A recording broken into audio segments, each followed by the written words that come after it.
almost 3 years after a tragic and catastrophic collapse of a crane that left 5 people dead in Kelowna, WorkSafeBC has come out with recommendations.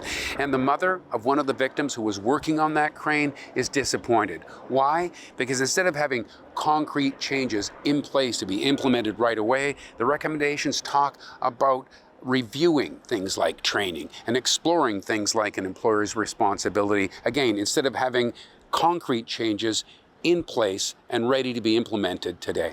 You know, when you lose a child, there's no greater pain. There's just no greater pain. And there's no words to describe what that feels like.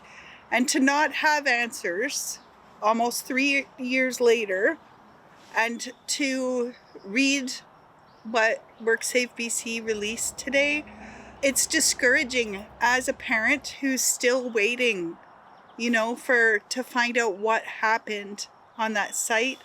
We received something, a number of years ago about recommendations and things they wanted to change. And I know that they've done some work, but to me, it's not enough. It's not enough. I was reading today that in the first 3 months of the year, there was 3 crane tower incidents.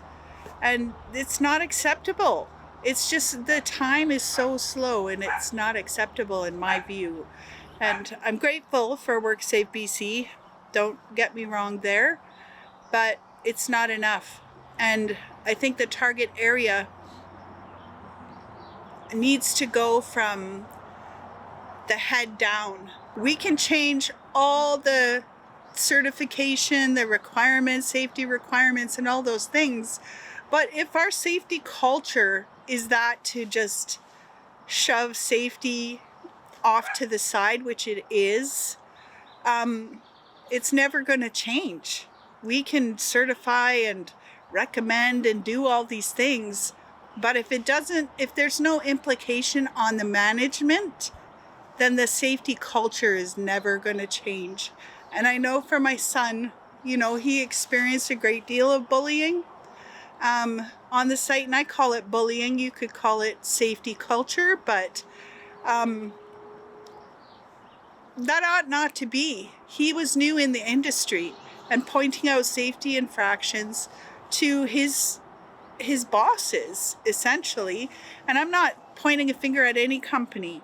I'm just saying, in his experience, my son happened to be tied off. It didn't save his life in this instance, but the gentleman across from him, 350 feet in the air, not even wearing a harness, like those, and proper PPE, hard hat, gloves, like just the simple stuff.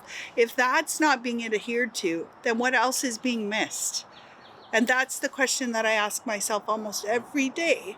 If you need a driver's license to drive a car, and you're going to be working 350 feet in the air, putting the general public at risk, which was the case in one of our men that was lost, you need to have every single person that is dismantling, moving, or building that crane certified.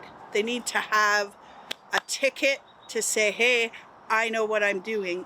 And I know for my son, he did not. He did not. He was new in the industry. How could he have been trained on how to dismantle a crane? He never ever did.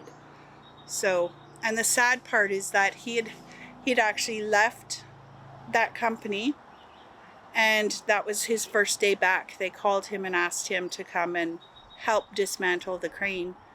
And from what I understand, he was late for work that day. So when did he have his safety training? These are my questions that I want answers to. Still more legal, events to take place on this, and maybe you'll get some of those answers. Maybe not.